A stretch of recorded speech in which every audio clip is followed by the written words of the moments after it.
ஓம் சாந்தி. 11/2/2026 சாக்கார முரளி. இன்று சிவ பகவான் கூறுகிறார், இனிமையான குழந்தைகளே, இந்த புருஷோத்தம சங்கம யுகத்தில் தூய்மையாகுங்கள். அப்போது சத்யுகத்தின் ஆஸ்தி கிடைத்துவிடும் என்ற இந்த செய்தியை அனைவருக்கும் கொடுங்கள் என்பது தந்தையின் கட்டளை ஆகும்.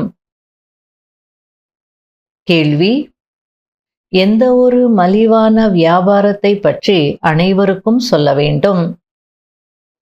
பதில்: இந்த கடைசி பிறவியில் தந்தையின் கட்டளைப்படி நடந்து தூய்மையாகுங்கள். அப்போது 21 பிறவிகளுக்கு உலகத்தின் ராஜ்யம் கிடைத்துவிடும். இது மிகவும் மலிவான வியாபாரம். இந்த வியாபாரத்தையே நீங்கள் அனைவருக்கும் கற்றுக் கொடுங்கள்.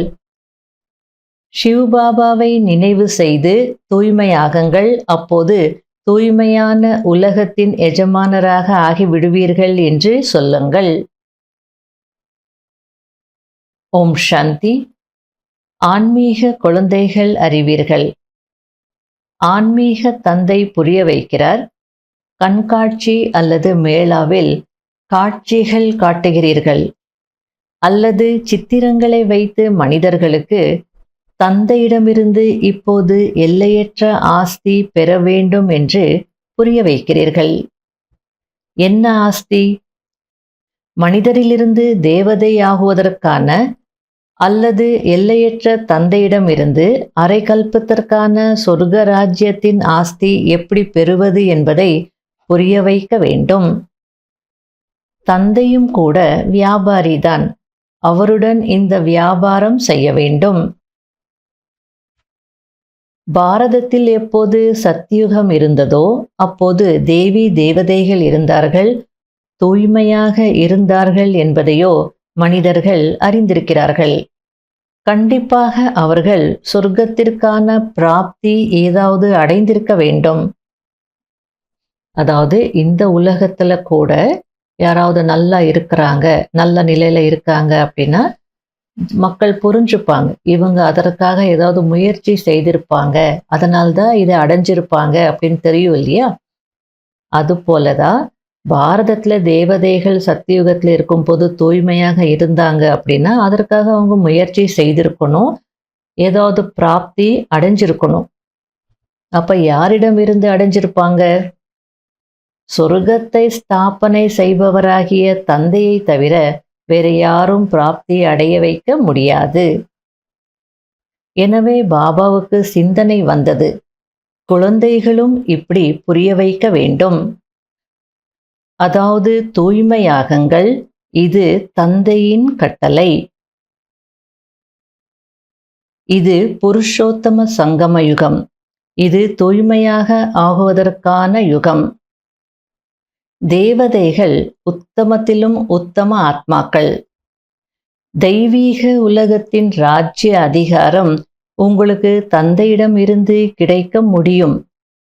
தந்தையின் வழிப்படி நடந்து இந்த கடைசி பிறவியில் தூய்மையாகுங்கள்.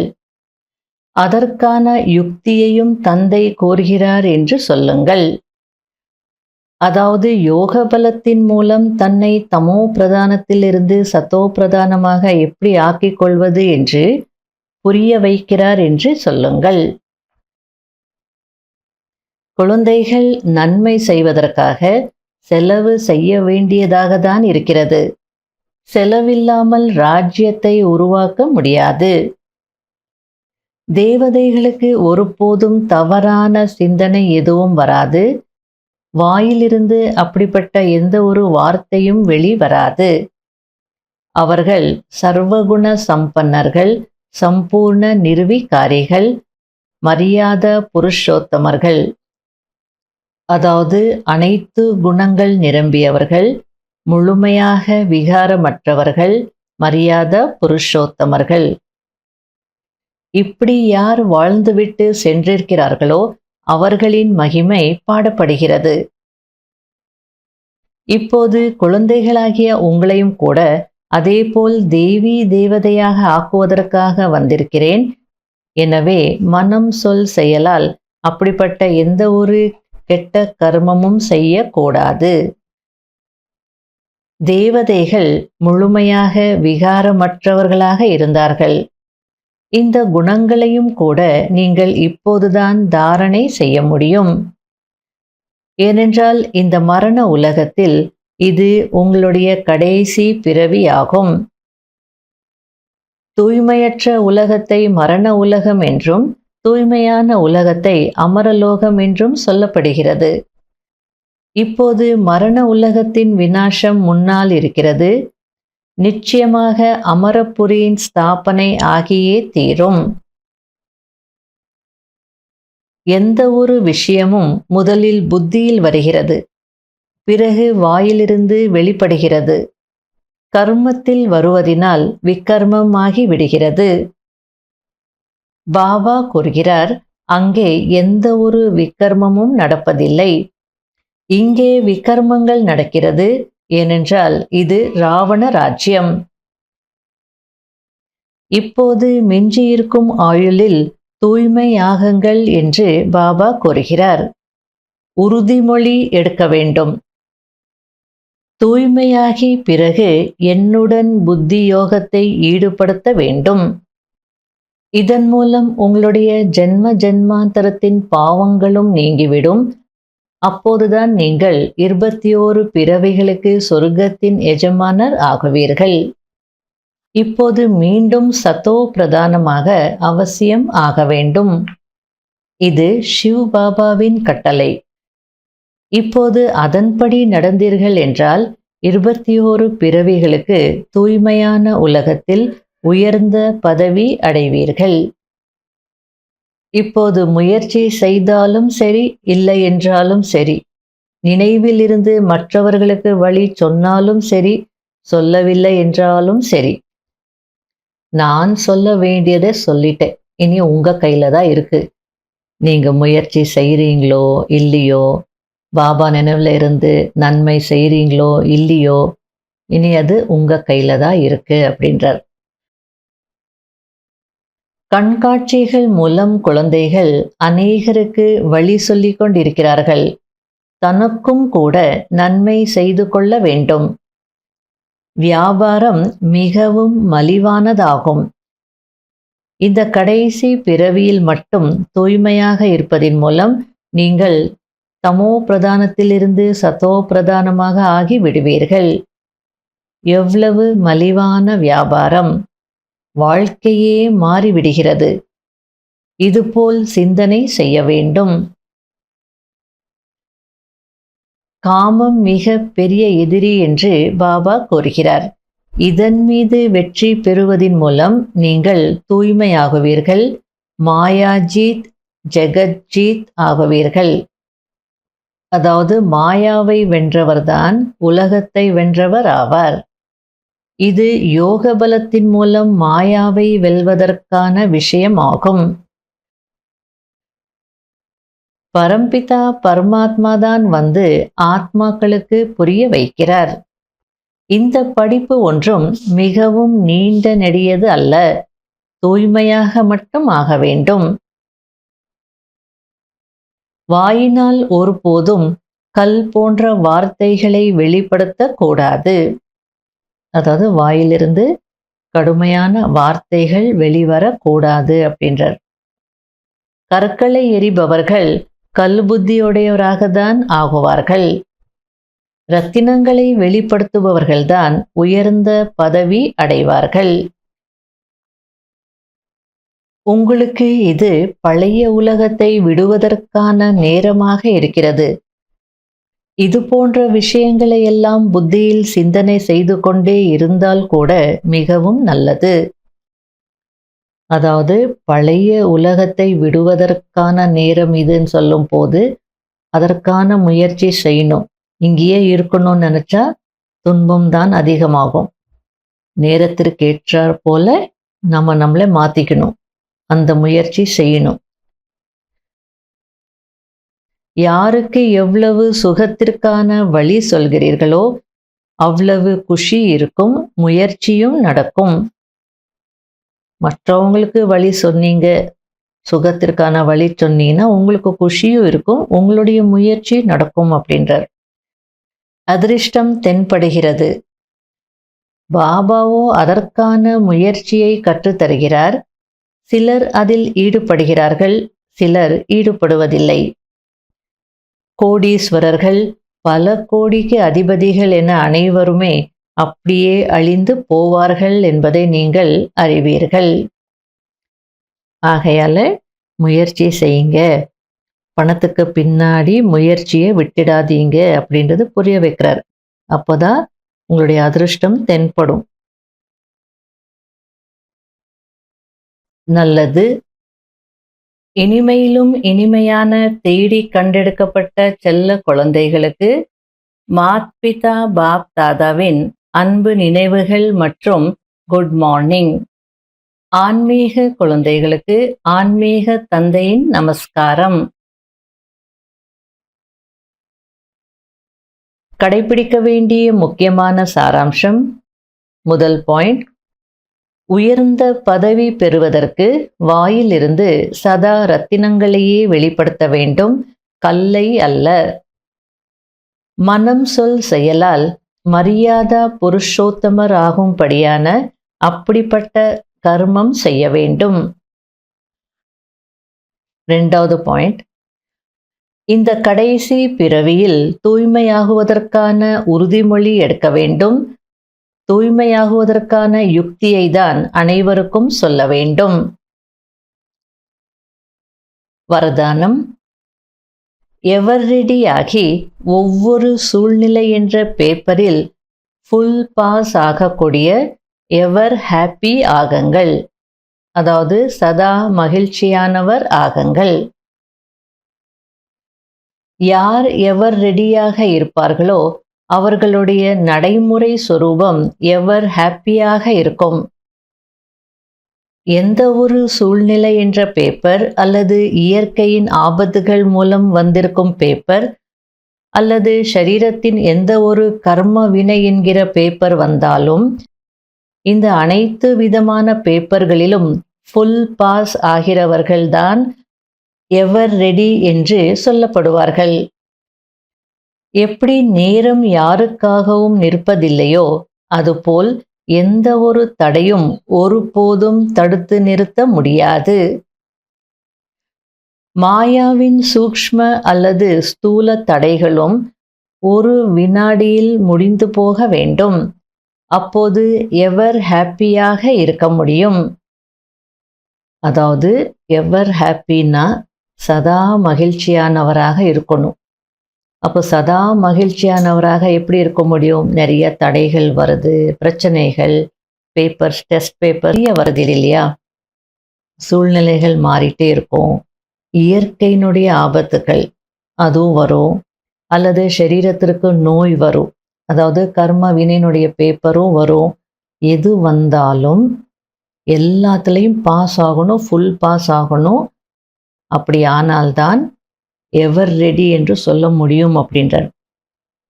இதுபோல யார் எவர் ரெடியாக இருப்பாங்களோ அவங்களுடைய நடைமுறை ஸ்வரூபம்தான் எவர் ஹாப்பியாக இருக்கும் அப்படின்னு ரொம்ப அழகாக புரிய வச்சிருக்கிறார். அதில் தடைகளை பார்த்து பயப்படாதீங்க. ஒரு நல்ல எக்ஸாம்பிள் கொடுக்குறார். நேரம் யாருக்காவது நிற்குமா? நிற்காது. அதே போல தடைகள் வருதுன்னு அது அப்படியே இருக்குமா? ஒருபோதும் இருக்காது. ஆகையில தடைகள் கூட உங்களை தடுத்து நிறுத்த முடியாது அப்படின்றார். எப்படி செகண்ட் நேரம் மாறிட்டே இருக்கோ அது போல சரி தடை வந்தது, அடுத்த செகண்டே அது மாறிடணும்னு சொல்றார். எவ்வளோ ஹை ஸ்டேஜ் அதான் எதிர்பார்க்குறார் பாபா. அடுத்த செகண்டே அது முடிஞ்சிடணும். அப்போதான் எவர் ஹாப்பியாக இருக்கும்னு சொல்றார். அதுக்காக முயற்சி செய்யணும். ஸ்லோகன். உரிய நேரத்தில் சர்வ சக்திகளையும் காரியத்தில் ஈடுபடுத்துவது என்றால் மாஸ்டர் சர்வசக்திவான் ஆகுவதாகும். அவ்யக்த சமிகை. ஒற்றுமைக்கு இரு அர்த்தங்கள் இருக்கிறது. ஒன்று நம்பிக்கை, இரண்டாவது அன்பு. ஒருபோதும் ஒருவர் மற்றவர் மீது வைக்கும் விசுவாசம் குறையக்கூடாது. ஒருவர் சொன்னார், இன்னொருவர் ஏற்றுக்கொண்டார் என்று இருக்க வேண்டும். இதுதான் ஒற்றுமை என்ற நூலில் கோர்க்கப்பட்டு இருப்பதற்கான விதியாகும். மனதின் பரஸ்பர சிநேகம் அருகில் கொண்டு வருகிறது. எப்படி பாபாவிடம் அனைவருக்கும் சிநேகம் இருக்கிறதோ அதுபோல் பரிவாரத்தின் மீதும் மனதின் உண்மையான சிநேகம் இருக்க வேண்டும். அதற்காக சுய மரியாதையில் இருந்து அனைவருக்கும் மரியாதை கொடுங்கள். ஓம் சாந்தி.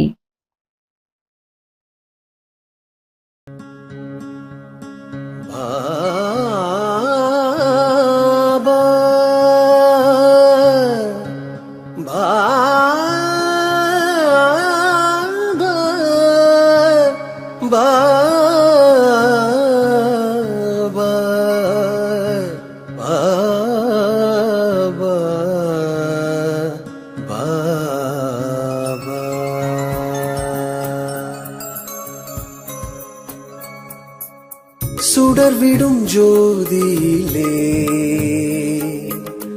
சுந்தரன் உன்னை கண்டோம். சுடர்விடும் ஜோதியிலே சுந்தரன் உன்னை கண்டோம். ஊனுயிரை மனம் மறந்து உன்னையே நினைந்திருப்போம். உயிரை மனம் மறந்து உன்னையே நினைந்திருப்போம். இருள்மிகு மனதை ஒளிமயமாக்கவே, இருள்மிகு மனதை ஒளிமயமாக்கவே, அருள் தரும் நல் தியானம் செய்வோம். உன்னையே நினைந்திருப்போம். உன்னையே நினைந்திருப்போம். சுடர்விடும் ஜோதியிலே சுந்தரன் உன்னை கண்டோம். ஓம் சாந்தி ஓம் சாந்தி ஓம் சாந்தி ஓம். ஓம் சாந்தி ஓம் சாந்தி ஓம் சாந்தி ஓம் ஓம். ஓம் சாந்தி ஓம் சாந்தி ஓம் சாந்தி ஓம். ஓம் சாந்தி ஓம் சாந்தி ஓம் சாந்தி ஓம்.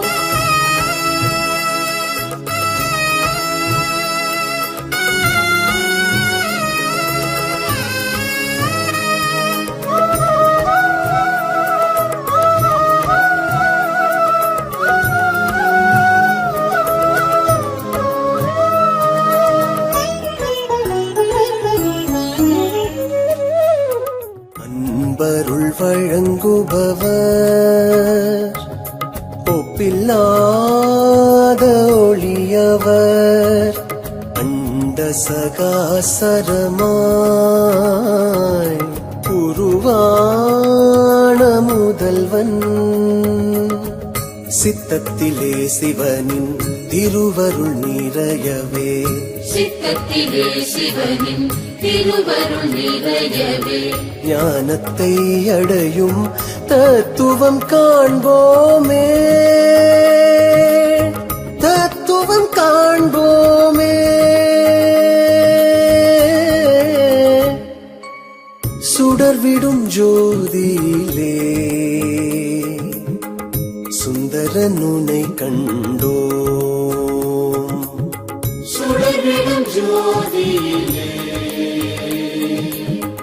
சுந்தரன் உன்னை கண்டோம். ஊனுயிரை மனம் மறந்து உன்னையே நினைந்திருப்போம்.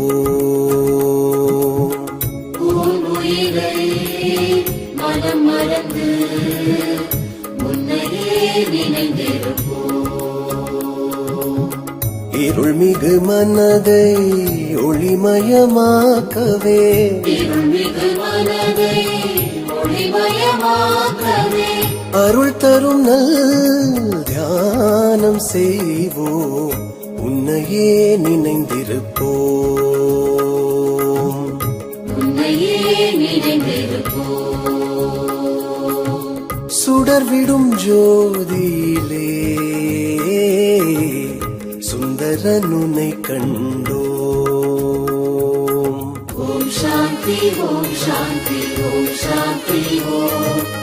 ஓம் சாந்தி ஓம் சாந்தி ஓம் சாந்தி ஓம் ஓம்.